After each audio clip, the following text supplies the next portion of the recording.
They'd sent me home on my own to this place. And I walked in, the whole of the upstairs, all the walls, ceilings, everything were black. It was incredible. All the curtains were black, the bedding was, everything was black. I never seen anything like it. And his room was wrecked, totally burned out. Windows had been smashed in the passageway and all the bedrooms to let the smoke out. They do that. So I got smashed.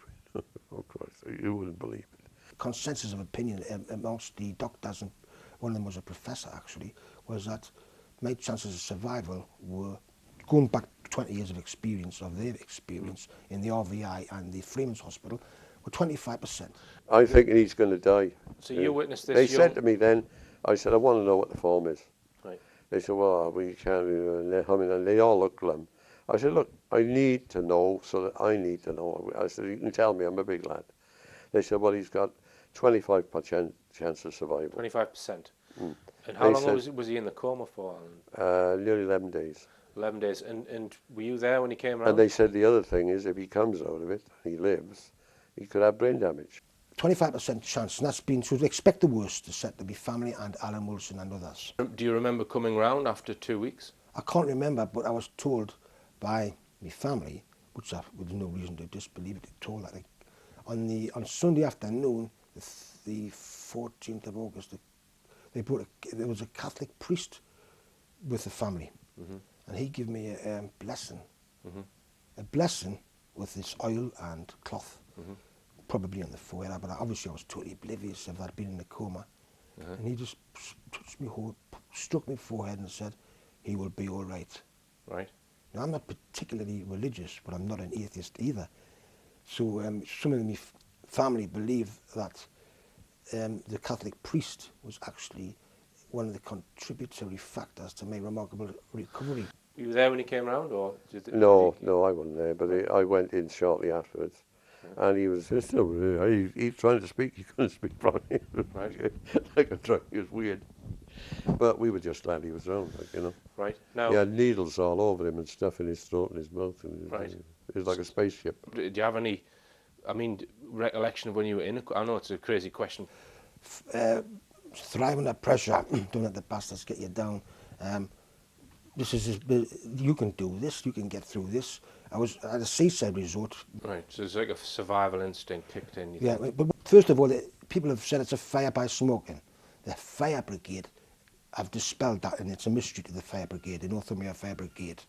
Right? It's definitely not smoking. It goes against the laws of physics and science that it could be started by an electrical fault, because the electrics are all intact, including the insulation. So the electrics were checked after the fire? The lights were still on when the fire started. There's no cooking taking place.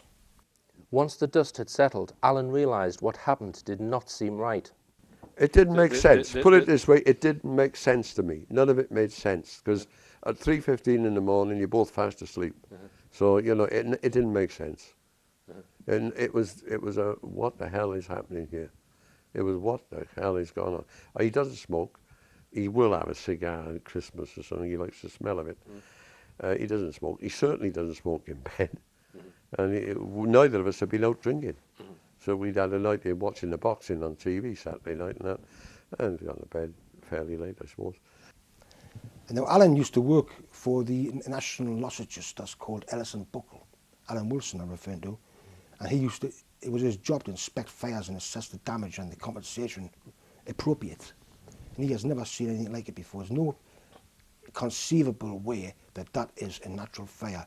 Alan Wilson wrote to the police on the 18th of September 2011 explaining all the facts about the incident, but the police have so far not even entered the house to investigate. And there is a damaged floorboard. Well, it's one of the rafters underneath the floorboards, which appears to have like a chunk missing from it. So it clearly looks as though something has either exploded or you know, there's an impact where that beam has been damaged. It's not just fire damage. You can see that it's possibly it is something. Combustion. A bomb. Combustion means when you kick-start a motorbike or start up an engine. Combustion. It started with the explosion, and then it was followed by the Fast and Furious Inferno, the fire, and that's exactly what an incendiary device does. I've seen an incendiary device in the 1990s by an MI5 operative who actually rented accommodation from us and an office. Yeah. So an incendiary device will extremely quickly turn a room into, as you describe it, an inferno. That's what happened. And he's the head of the Northumbria, one of the heads of the main fire investigation department. He said it wasn't smoking. We've got no answer to that. He says our job is to stop fires and save lives. It's a prerogative of the police if it's been suspected foul play. And that was the end of it. We have had electricians here, I've had architects here, I've had engineers here, and they all say the same thing. I mean, this is serious stuff, Baram. This is an attempted murder, if you're right. It's attempted arson, murder, and conspiracy to murder. Right. That is the foulest crime that can be done. I mean, can you imagine anything worse than a bomb or a fire, being burnt alive in your own bed? Right. So that was what I was talking about before, where the supports underneath the floorboards there. If I just come down, like you can see there. This is where the incendiary device was placed. You see this coming down here? Yeah. You can see the combustion. Yeah. So that there's part of that floorboard. What I've kept the two key floorboards. Yeah. I'll get them out now, which were originally here. Yeah. So that floorboard was there. This is this heinous atrocity was very calculated and insidiously planned. So could this really be an attempt on Baram Blackett's life? What evidence do you have that it is actually a conspiracy, not just a natural fire?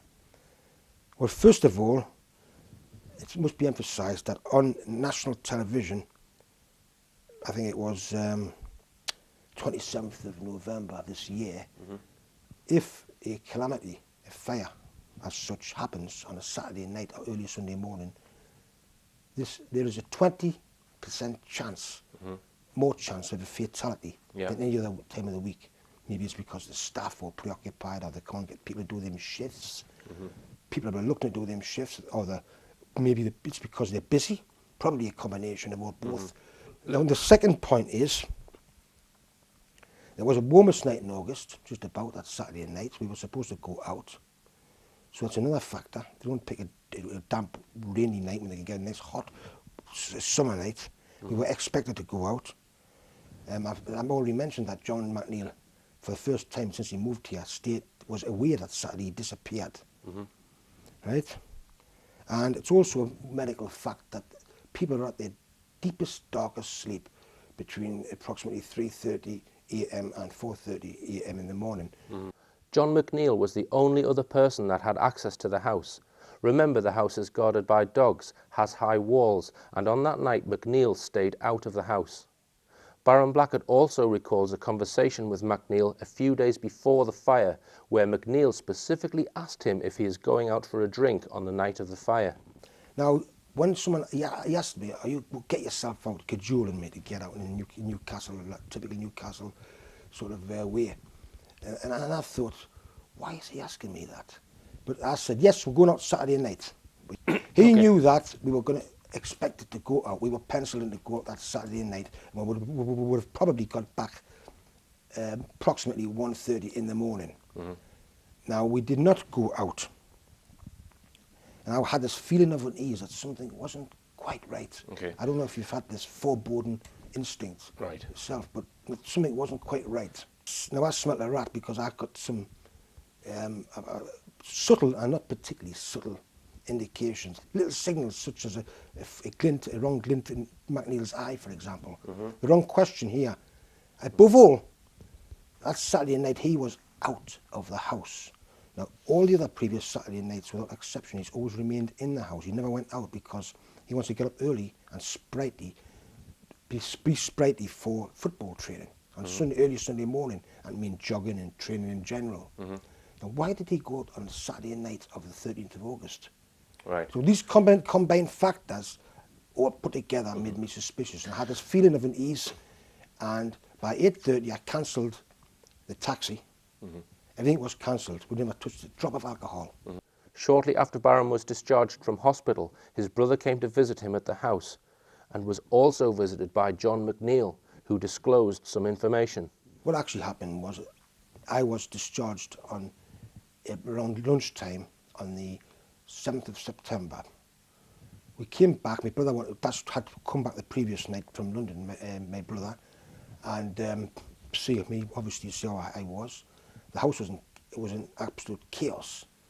Obviously a bomb had literally hit it. It's not a metaphor. The bed, as you've seen yourself, the Yeah, bed I've was seen literally, the the only thing remains remains of of the the bed, bed were the metal steel springs. Yes, I've seen Everything that. was totally annihilated. Yeah. And McNeill didn't come to work because he was all very clean and well dressed. He had had a drink and it smelled like alcohol on his breath. And he basically came, I think, to see the fancy work, what happened out of the fancy work. And he mentioned something about, he did mention specifically about, it was only a recording device I put under your bed.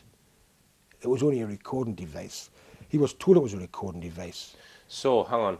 He said to you it was only a recording device I put Yeah, on. So in he's other actually words, disclosed to you and Alan that he's put something under your bed Yes. the night before this yes. supposed fire. In inference, he's Right. basically saying, in a way, he might not have said it had he not been drinking or whatever, he is saying in front of myself and two independent witnesses that it's got nothing to do with the recording device, this fire. Right, it's got nothing to do with No, the but he didn't actually recording say that. He device. said it was only a recording device. Right. This is a signed statement from Baram Blackett's brother stating that John McNeill said, "I was persuaded to put a listening device under Tony's bed." Tony is Baram Blackett's other name. Yeah, if it was a listening device, there's not really much point in putting a listening device under somebody's bed, because you go to bed to go to sleep. You're probably more likely to put it in the living room or some room where conversation happens. So do you think then, and you know, we're leading by assumption here, do you think then he's been told or asked to put a device which he thought was a recording device under your bed, but it was actually something else? Is that? Yes. Well, he's the So only person who had access, and he seemed to act very strangely. He was in a state of shock, in my opinion. And then he disappeared again, and I've never spoken to him since. The point is, I'm talking from inquiries. I've got no concrete evidence. Who else could have put the incendiary device under the bed except John McNeill? The tooth fairy? I don't think so. But I don't think he would put the explosive on incendiary device there. No. Not on this planet. Right. But he could be conned. When John McNeill returned to the house, Alan noticed a change in his behaviour. I know he was looking. He was in there. Came in the room when we were trying to clear the room and see what was there. He gathered up all the papers and documents from the bureau and put them in boxes and put them safe. He did that. He was doing that sort of thing. But he was in a hell of a state. Okay. And he said something about it. But Really, you ought to go to the authorities and name John McNeill, I would have thought. Baram, I mean, is that... Well, I don't know. I haven't rushed into that for all sorts of reasons. One of the reasons is I'm still in medical treatment, because I must emphasise this again. I only had 25% chance of survival at all, and only 25% chance of coming out mentally correct.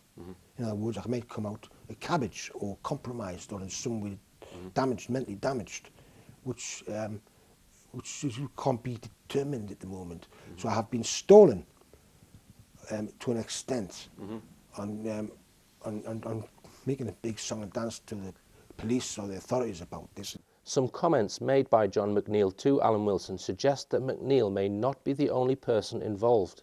he said to me, I don't see why they're making me out and I'm getting all the blame. Not that I'm getting blame. I'm getting all the blame. I said, you're getting all the blame. Alan Wilson spoke to one of the neighbours who I mentioned earlier. All I got was from another person around here who he goes out to see about films on TV, and they record films and that, right? All I got was two stories. One was that he had asked him, I'm not remembering this very well, if a tape recorder was put somewhere, could it be turned on and off remotely? If a tape recorder was sort of in somebody's room and it was remote, could you then listen to it elsewhere? No, I don't believe that to be true, because young John watches a lot of films and he will know bloody well about He's a film addict.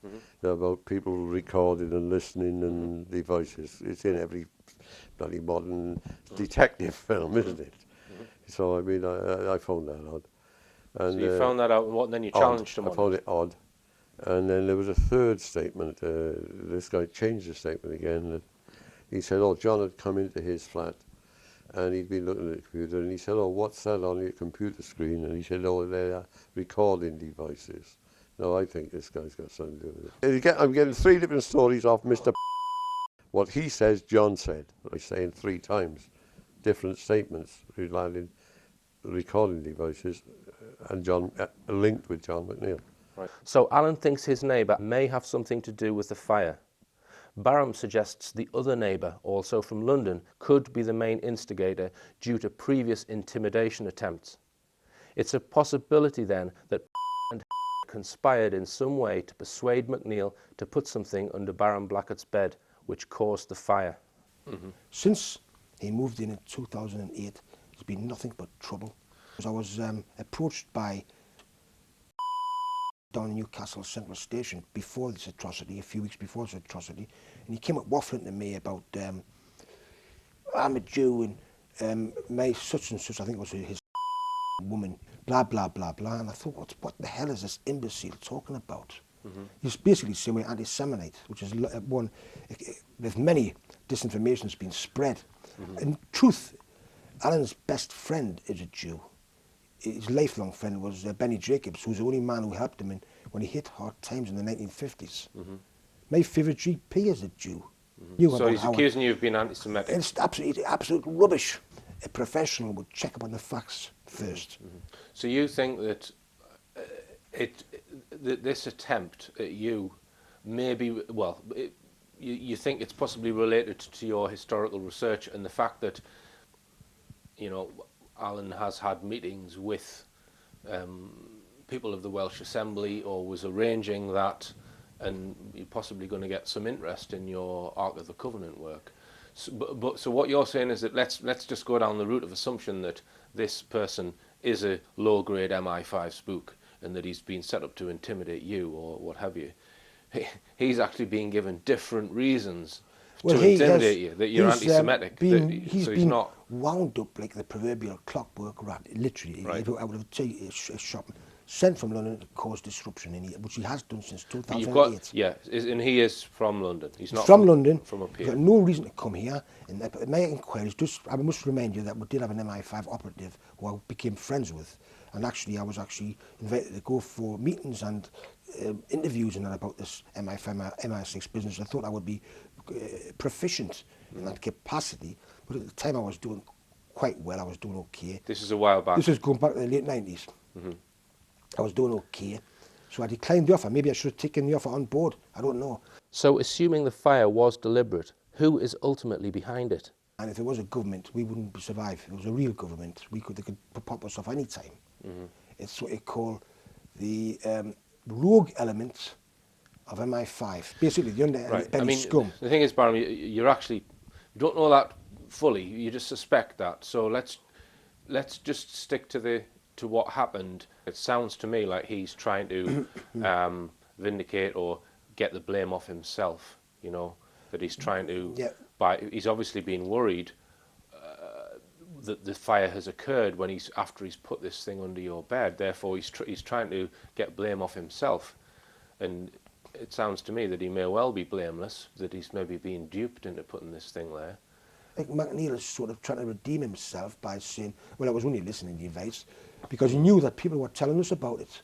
Right. Anyway, including and others. And he also said to a man, Chris, who works over in a little supermarket opposite, that, look, I'm not going to take all the blame for this. He's actually said that. I'm not going to take all the blame for this, inferring that I'm only a small part of this conspiracy. Right. All the evidence and interviews I have gathered in making this programme will be handed to the police on the day this show is aired. What might the motives be for what seems to be a deliberate attack? Corporate interest has been linked. Corporate interests, particularly more recently, we've had Alan Hassel up there with his Polestar machine. He's ill now. He's about This 70 is years the old. alleged discovery of the Ark of the Covenant. And other very valuable sites. His Pulsar machine, he's the only one in the UK who has a Pulsar machine. He's an expert at that. He's in London. He's one of our London contacts. I've spoken to him. He is of the opinion, and many others, it's corporate interests. If me and Alan are rubbed out, get me first, and then Alan's a piece of cake. I've been told that. Because The you are point effectively is, protecting they Alan. could then go and excavate, dig up these vast sites of non-ferrous metals. Okay. So that could be one huge motivation. Huge motivation. You think to get rid of it's you and Alan. These could be almost parallel with the South African gold mine in a different intrinsic way. Doubt. Intrinsic way. Now, if me and Alan are around, God knows what we'll say. Yeah. We want to get us pushed under the carpet so they could perceive.